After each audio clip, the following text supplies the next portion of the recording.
Değerli basın mensupları, yeni transferimiz Vincent Aboubakır'ın basın toplantısına hepiniz hoş geldiniz. Öncelikle Aboubakar'dan genel duygu ve düşüncelerini alacağız. Sonrasında ise soru cevap kısmına geçeceğiz. Ben Aboubakar'a tekrar Beşiktaş ailesine hoş geldin demek istiyorum. Beşiktaş Abu. Obrigado. Teşekkürler. Duygularını, düşüncelerini alabilir miyiz? O que você pensa, o que você sente nesse Eh, momento? eu acho que a primeira coisa eu tenho que agradecer mais uma vez é clube, é adepto e também meu companheiro que maneira que ele me aceitou uma outra vez aqui eu acho que foi uma grande prazer para mim para voltar aqui para lutar para essa equipa, para essa grande equipa, para dar tudo e para continuar para escrever essa pequena história que eu estou aqui para escrever.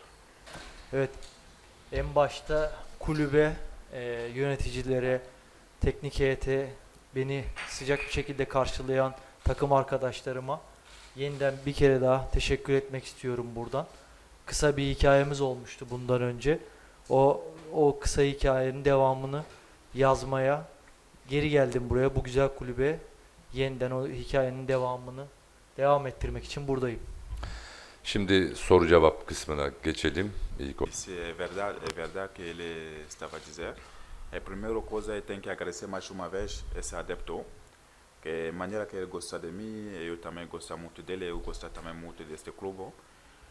Minha lesão sim, eu tenho lesão mais ou menos um pouco grave. Agora Evet, dediğiniz doğru. Böyle bir madde var. Böyle bir madde var.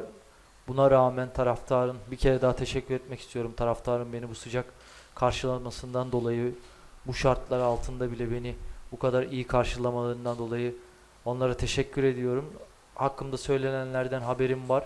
Uzun süre sahalardan uzak kaldım. Sakatlığım oldu. Geçmiş zamanlarda oldu. Uzun süre oynamadım. Ama şu anda çok iyiyim. Oynamaya hazırım. Hiçbir sorun yok şu anda. Tuna Bey,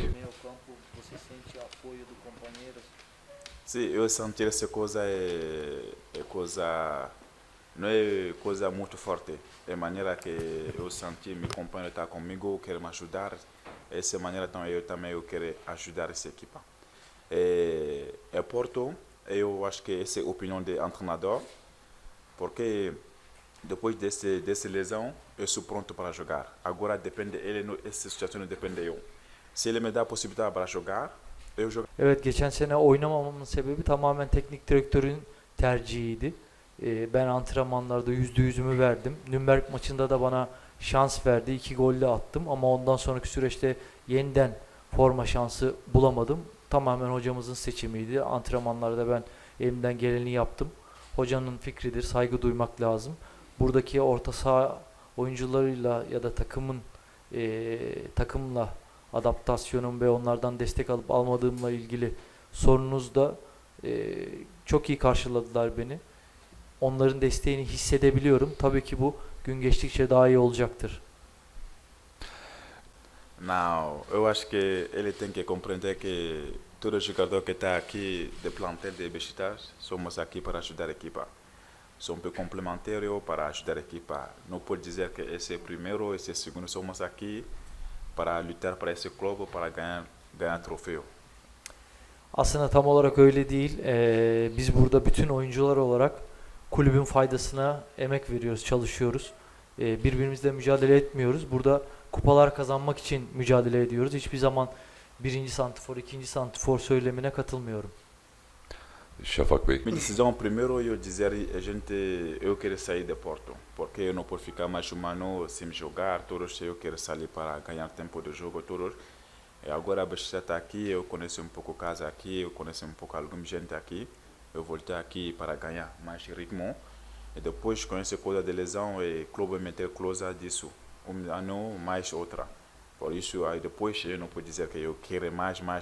Eu acho que ele também tem razão porque dessa lesão ele tem essa atitude para ver como a coisa vai correr.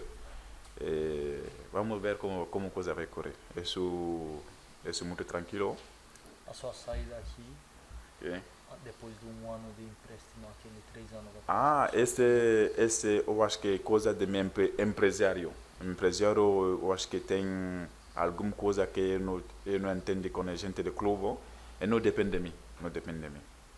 Evet, geçmiş dönemde buradan ayrılmam menajerimle alakalı bir konu. Menajerimle kulüp arasında bir anlaşmazlık olduğunu düşünüyorum. O yüzden bir ayrılık yaşandı. Ama yeniden beraberiz. 1+1 sözleşmem var. Sözleşmemdeki madde, demin söylediğimiz gibi sözleşmemde bir madde var. Porto'da bir sene daha sözleşmem vardı. Ama oynamayı tercih ettim. Yeniden sahalara dönüp maç tempomu kazanmak istediğim için buradayım ve mutluyum. A primeira coisa é esse novo. Esse novo é se às vezes se pode por ajudar a equipa para jogar extremo, não tem dúvida, mas primeiro esse novo. Mas isso aqui para ajudar a equipa. Ben 9 numarayım. 9 numarada kendimi santrfor olarak rahat hissediyorum ama takıma yardım edeceğim noktada benden istenirse, talep edilirse kanat forvette oynayabilirim ama 9 numarayım. Ok, eu acho que não tem coisa para fazer comparação, mas agora tem muito novo jogador dessa equipa. Eu também chegou aqui novo, eu acho que falta alguma coisa para que temos que trabalhar. Temos que trabalhar alguma coisa e eu acho que com pouco tempo, quando a equipa vai ficar pronto, eu acho que vamos fazer muito bom coisa.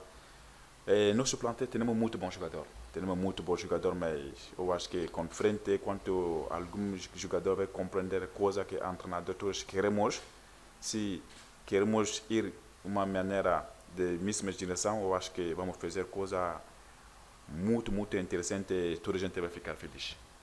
Şimdi iki dönem hakkında kıyaslama yapmak doğru olmaz. Şu anda yeni kurulan bir takımız, yeni oyunculardan kurulan bir takımız. Ben de yeni geldim buraya.